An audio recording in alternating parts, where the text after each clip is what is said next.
let's talk about some of the things you are saying, because the numbers are tightening, while in recent days you've been increasingly stepping up your characterization of President Obama as a food stamp president. Interestingly, in the lead up now to South Carolina, quoting a New York Times editorial, in South Carolina, where a Confederate flag still waves on the front lawn of the state capitol, largely because of the efforts of the state GOP, it remains good primary politics to stir up racial animosity and then link it to President Obama. Are you intentionally playing the race card to win votes?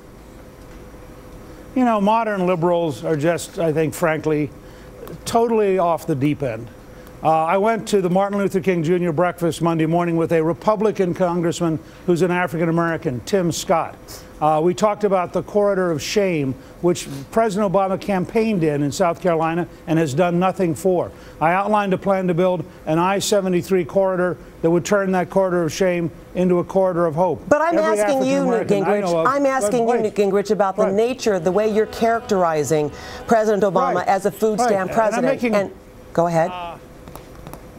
Right, and I'm trying to make a point to you, which is when conservatives care about the poor and conservatives offer ideas to help the poor and conservatives suggest that the poor would rather have a paycheck than a food stamp, the very liberals who have failed them at places like the New York Times promptly scream racism because they have no defense for the failure of liberal institutions which have trapped poor children in bad schools, trapped them in bad neighborhoods, trapped them in crime-ridden situations. Liberal solutions have failed.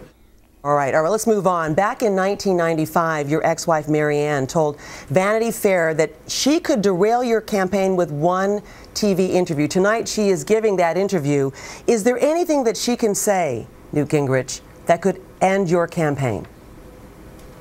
I'm not going to say anything negative about Marianne. My two daughters, Kathy and Jackie, have sent a letter to the president of ABC News saying from a family perspective they think this is totally wrong.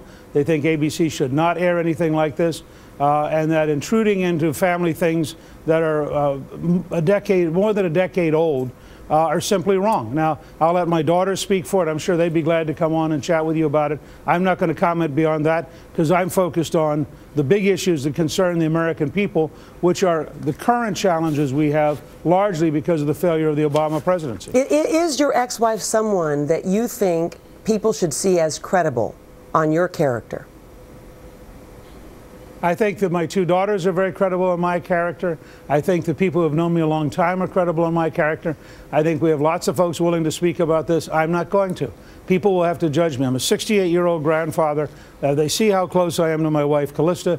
They see how close I am to my daughters and my son-in-laws, to my two grandchildren, Maggie and Robert.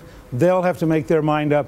But 16 and 20-year-old stories, you know, we have real stories this week of the failure of the Obama administration. And I realize that some of the elite media would like to do almost anything other than cover his failures. But the fact is, you look at the Keystone Pipeline yesterday, you look at the Saudi decision to go with China to build nuclear capability on Sunday, you look at the failure of this administration to stand up to the Iranians and actually cancel an exercise with the Israelis. We have a lot we can talk about today about real problems.